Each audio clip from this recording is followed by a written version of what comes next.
Oh my gosh, I'm so excited here at the Kim Sunshine Show, and I have a famous person with me today. Well, he's famous to me. This is Jon Paul. Thank you for having me, Kim. He is the founder of iH3LP, and he is from my hometown of Pittsburgh. Go Steelers. Yeah, well, they need a lot of help this year. Need a quarterback. Yeah. Long road. Getting a Roethlisberger back. It's going to be a long road. So now tell me, I first met you at Palm Coast Business and Professional Network, fantastic network of businesses here locally in the Palm Coast area. And you were, I think, 19 years old at that time, running a business, and he's an entrepreneur, and his business has grown significantly over the past 5 years. So if you will do me a favor, please tell us about iH3LP and how it has evolved into being a resource that every business needs. Sure. So iH3LP was started, we originally did residential service, and through the Palm Coast Business and Professional Network, got associated with businesses that we worked with, and through 5-6 years of dealing with businesses, we've dealt with almost every system platform that's there. I say almost because there's always new stuff coming out. There's always new ones. There's hundreds and hundreds of different things that. Yeah, that's what I really love about my field, is that there's always something new to get to know, and then they're always changing what's there, so it keeps things interesting. But that's really the value of working with an IT professional, is working with somebody who stays on the cusp of all of that, and can make recommendations for your business. There's a million CRMs, there's a million email providers, and working. Well, we do have the best CRM. So if anybody is looking for a CRM, yes, Cornerstone Center does provide the best CRM and the support and service to go with it. But yeah, you're right. There are millions of different things. And just like you test out and know all those different products, that's what I did with the CRMs, to see what product are we going to have, bring to the market to help our small businesses. So the products that we provide are the software that help the small businesses, but then you provide a different service where you're helping to keep their computers up and running, their email servers running. Yeah. So, I mean, CRM definitely isn't specifically something we work on. But I do. Yeah, Kim does. Talk to her for a CRM. It's not in your scope. Yeah. Yeah. That's not in our scope. We've helped, well, you guys are handling more the networking and technical end of things and security. That's security. BDR plan. If you don't know what the acronym BDR stands for, you should talk to somebody who does, because BDR is backup and disaster recovery. So that's if like a tornado were to take out your office, or an employee went and decided to delete a disgruntled employee went to delete all of your files. Lightning, computer goes down, get hacked, anything like that. That's where your BDR plan is essential to get all of your data back, because in the grand scheme of things, for most businesses, the computer itself is one of the cheaper components, extremely cheap compared to the value of their data. Exactly. And if your computer is destroyed, where is your data? How are you going to get it back? If there's a flood that comes and the water gets high, how are you going to get your data? And that's one of the things that I love about the product that we have and we resell. It is not housed here in Florida. This is the most dangerous place to live. Yeah, so I for that reason specifically, I'm a big fan of cloud services, cloud backups, anything that lives in the cloud means data center, and your data is distributed amongst many data centers. So to have your data backed up with OneDrive is to have a contract with Microsoft that says that your data will be available, which is a lot more trustworthy than a $60 hard drive plugged into your computer. As far as the computer data goes, having both is nice, because you can recover from your local backup faster if you have to download, say, a couple hundred gigabytes of data.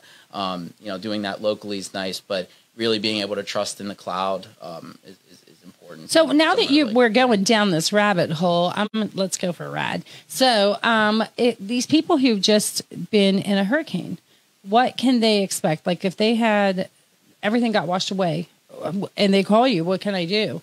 What can you do? Do you have to have the hard drive? I mean, what can you do to recover? So let's go from they have nothing, everything got washed away, and now the company's calling you. What's your first question for them? What's my first question for them? Mm-hmm. What is the most important data that you need to get back, and where was it? Okay. I mean, data is never really. And what's the good news that you want to hear from them? I mean, where is it going to be that you're able to recover it for them and get them back up and running and in business? Sure. We used a really good answer to that question is we used a cloud backup on all of our computers, and here's the login. And there's better cloud backups than worse, but having something is always better than nothing.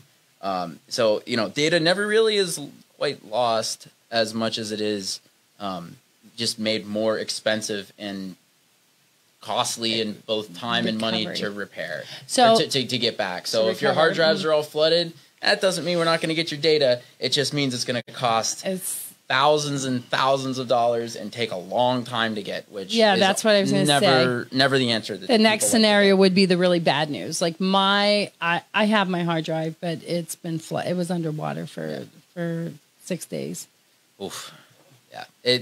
There's some. What's the chances of it even surviving? I mean, surviving and working. Yeah, because without data recovery, like in my brain, I'm thinking, without a backup. Let's say the person did not have you before the problem. Sure. So now they have a problem. Now not only do they have a problem, they have a really big problem. So if they have a problem and they have you, it's something that you're just going to handle and fix because you have already, seen down the line what are the potential problems and eliminated those risks. Yeah, we get a new computer, load up their most important data. So this is if I already had you on board and I'm one of your managed customers and you're handling all of my data and I've been through a flood. Oh my gosh, Jon Paul, I don't know what to do. We just lost everything and all my computers are 6 feet underwater.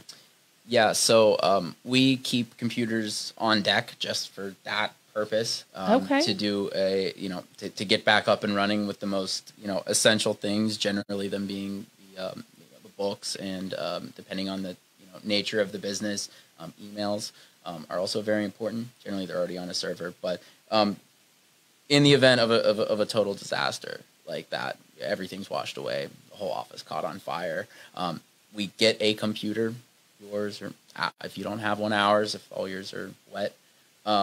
We load up your most important data and let you get to work on the most important thing. And you're back in business in what, an hour, 2 hours? How long does it take? 6 hours? Getting 6 computers back, that's going to take a little bit more than an hour, but at least what about just my computer? Like, I just want my data first. Yeah, you're the business owner and you need to get back up and running. That's what we're talking, a couple hours. A couple hours? Still, it's within 24 hours you could do that. Wow. Yeah. Wow. Well, that's a big difference from the people who have no contingency plan in place. Absolutely. Now, when I think of a hard drive, I'm thinking of those little discs that's written on inside. And is it still written that way, or is it done on chips now? I mean, yeah. So the little hard drives that feel like they move when you have them plugged in, that is actually that there is movement happening in that. There's a stack of disks where all the spin where all the data is read and written, whereas so it's still that way. So that's now those are that's old for school. a while. So that tells you how long it's been since I've been in the business. Yeah. So like the last most recent pocketable device that a rotational hard drive was installed was, I believe, the iPod Classic. Oh my God! Held 80 gigs. And since the iPhone, they've all been what's called flash storage. So that's a chip like on your phone. The cost for those used to be very high per gigabyte, and it's the last couple of years it's come down to the point where to run your computer, getting a traditional hard drive just doesn't make any sense at all. You're going to house a couple 10, 20 terabytes of data. Rotational is still better cost per gigabyte.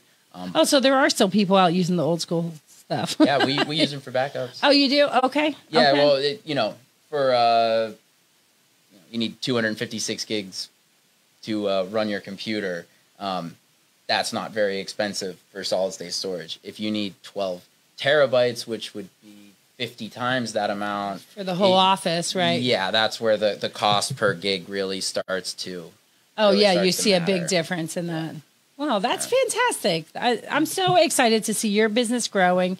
So your ideal customer, what does your ideal customer look like? I heard this term the other day from a guy who worked from Spectrum. I never heard it before. This is SOHO, small office, home office. Small office, home office. So if you're looking to make things more secure in your SOHO, small office, home office, then give iHelp a call and speak with Jon Paul. He is the owner and founder. He's not 19 years old anymore. He has a lot more experience. Yeah. So how old are you now? I'll be 26 on Sunday. 26. Oh my gosh. And Jon Paul, actually, I have to give him kudos. He helped me start the Foodies group, the original Foodies group, and that was when he was 19 years old. That was 6 years ago. I can't believe it was that long ago. I think I was 20. 20, man. Yeah. So, and we revived that recently, probably in the last 6 months. We've revived the Foodies group, which I'm super excited about, and we hope to see you around there. You will. And my goal is for us to make a spot in our founders group of Cornerstone for Jon Paul, because he is a superstar, and he's definitely a great asset for any business that is looking for security and to up their game in a world that's unpredictable. What's the saying? Fail to plan to fail. Yep, that's it. People don't plan to fail; they fail to plan. Yes, you said it better. Yeah, it's not a fun subject matter to discuss. Well, it's like your taxes. It's the same saying as stupid is as stupid does. Like if somebody, okay, I'm not going to get down that rabbit hole. Right. No, I just what talking about your data backup plan is not something fun. It's not something anybody wakes up and looks forward to doing. But it's a lot better to do before you wish you had one than after you wish you had one. I get calls all the time from people who didn't have a plan, didn't think about it, thought that, assumed that their data was backed up, or assumed that, it was in the cloud. And those are some of the hardest calls I take is we lost, like you said, if they didn't have me to call and say, well, where do you have a backup hard drive? Do you have a cloud service? And to get no, I don't like those calls. Yeah, what can I do to help you?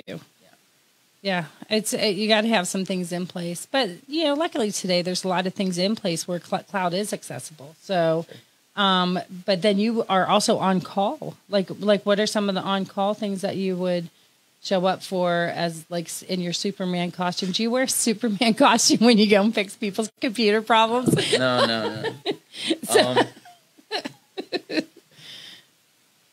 What are some of the things? That somebody might call for on your, because you told me that you have some plans available for companies where you are essentially on call for them. If they ever have a problem, you're there. So what would that be? Like the email server goes down. I can't connect to this. What would be a situation where you would drop everything and run? Well, to give, I guess, an example, Windows last night, not sure when this is coming out, but it was last night today, pushed out a big update that affected the display drivers on people's computers. So the computer was fine, it just had problems seeing the monitor. So people came into black computers, or black monitors today, which is not going to work. So I guess that's more of an example. That's something I was able to handle from my desk without having to go out, but that affected many users. Where we're able to log into their computer, address that problem so they can get to work without having to wait for us or somebody to show up and fix it. And that's also the value of knowing our customer systems in their computers, so we can help like that. So were you preemptive for people that didn't even know that they were going to walk into this problem, and you said, hey, when you get into the office, you're going to have this problem and here's a solution? Or I already fixed it. You don't even have to worry about it. So little column A, little column B. This morning, I was not anticipating the update to happen. And so I was going to fixing in the process of fixing as many as I could, before people got to work. Wow, that's amazing. So I don't like updates. I don't like them one bit, because if there's ever going to be a problem, it usually happens on an update. But we have to do the updates for the security. I'm going to say the worst part about them is they're super important. Yes, they're so important, but I hate getting updates. Like, it is like, I dread it. Because if it, like I've been dealing around with computers for since the Y2K scares, when my ex-husband and I had a computer retail store.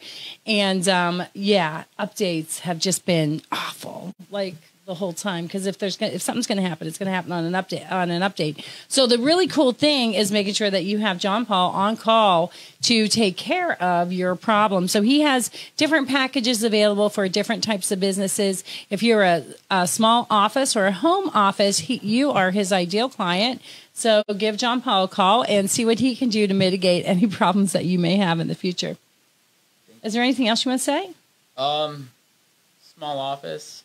The reason I say small office is because once you get into the ballpark of having 25 or 30 computers on your network, you'd be looking at a company that's a little bit different than mine. And if that's the case and you don't know where to start looking, let me know, because I can point you in the right direction. So 25 is small?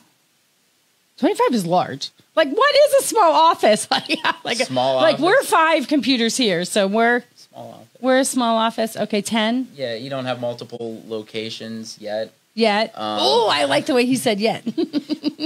Multiple locations generally, sometimes put you out of being a small office. But, for us, we consider our small offices like 25 computers. So are you working with people who have multiple locations? Because that is a whole another piece of information. So connecting the networks and making sure that everybody's communicating is a whole other situation. Are you handling that? We have a couple. You have a couple? Look at this guy. He's doing everything like young whippersnapper. And that's exactly what we thought when we voted him president of the Palm Coast Business and Professional Network. At 20 years old, he wasn't even legal to drink. But we were proud to call him our president. It was an honor. And it's been awesome seeing you grow in your business. And now, how many employees do you have? I call it 2. 2 employees? Awesome. And his mom works for him, so that always says something. And we love his mom. She does awesome things. She's actually been here to the office before you. Just saying. It's true. But I'm going to thank you so much for everything that you do for making Palm Coast a better place. I'm thankful that you came here to be a member of our community. My overall goal is to make our community the best it can be. And one of the questions I have been asking everybody, and you can decline the question or answer it if you like. There's actually 2. But where do you stand with God? Because I'm asking people that, and I want to know, where do people stand with God? That's a good answer for this question.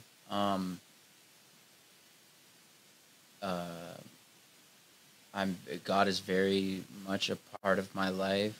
I owe everything I have to, I am everything I am because of God. Wow. Follower, worshiper. Wow, that's a big question, and I wanted to give it like a more shorter, cleaner answer to that. But I think you answered it like one of the best answers I've ever heard. Yes, I'm here to serve God. Isn't that absolutely beautiful? And it's amazing. And there's no doubt that he's going to be hugely successful, because if you're serving God first, it's easy to be successful, because God will lead you in the right way, because he wants to see you succeed. But you got to listen. Well, they say in entrepreneurship, it's about being your own boss. It's about being your own boss. And, God's the boss. Did you listen to my earlier video? We just had this conversation. Well, so many people go to God with a list of things that they want from God. Like, oh, God, I need you to change this. I need you to change that. I need you to fix that person. I need you to fix this in my life. I want this car. I want this house. Instead of going like, hey, who is the creator? Who's the boss here? Am I the boss to ask God to do employee work for me, or Because he's the boss, and I'm asking, what do you want me to do? And that's where I'm at. And that sounds like exactly where you're at, too. Like, what do you want me to do, God? I'm here. I'm your servant. In the meantime, you're going to fix computers or help people with their computer and help relieve headaches there. And I'm going to help them with their businesses. But along the way, we're like, God, what do you want us to do? What do you want us to do? Yeah, I mean, I did not know how he was going to answer this before he came in here. I just want you guys to know, because we never had this conversation before. Yeah, I wasn't expecting that question. That was a big turn. But, I mean, yeah, I don't know how to put it much better, but just God, do what you want with me. Let me help you in whatever way I'm able to, and I'm good. You have made my day. Okay, I have one more question I'm asking everybody. Oh boy, where's this one going? What could possibly be next? Where's this one going? From Kim Sunshine, right? Okay. Okay, there may be. Wait, you're not drinking. Okay, so there, because you might spit out the water. Oh boy. Okay, so there may be some people moving here to the area who don't know how to handle a potential problem at the beach. So my question is, if a jellyfish stings you, how do you fix the sting?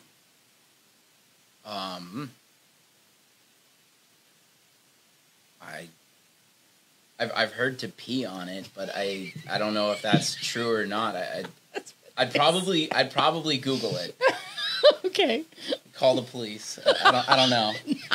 911. I don't know. Yeah, I don't know. How bad's a jellyfish sting? Like, I haven't had it happen yet. Is that like life? I know, like the stingray can be very like deadly. We know that. Deadly, from what's that guy's name? Steve or whatever. Steve Irwin. Yes. Can you do his accent? I'm going to put my face in this alligator's mouth right now. He's a very feisty alligator. Yeah. Yeah. But the stingray took him out. Like, he puts his head inside of it. Yeah, it was a big stingray. Oh, yeah. I mean, that's what I guess I should know the beach safety for getting stung by a jellyfish. So I do know that the likelihood of getting stung by a jellyfish is higher than the likelihood of falling into quicksand. Thank God. Because I was totally prepared for quicksand when I was a kid. Stay still, don't swim, don't move. You'll sink faster. I way overestimated how much of a problem quicksand was going to be in my day-to-day life outside of school. Thank goodness. It's pretty rare. And random holes. Like, I was totally prepared on how I would... Like a sinkhole? Well, just random holes. Like, I don't know. There were cartoons when we were growing up in Pittsburgh, and I don't know if you guys got them like we did in Pittsburgh, but where they would just throw a hole on the ground, and next thing you know, there's a whole Bugs Bunny, and we're fun. Oh, like they throw the hole. They would throw a hole, or there would just be a random hole. Like Wile E. Coyote would just fall into a hole or off a cliff. Like, I've never had that problem. Yeah. The problems they prepared us for are very different. Yeah. I would have loved a tax class, or right?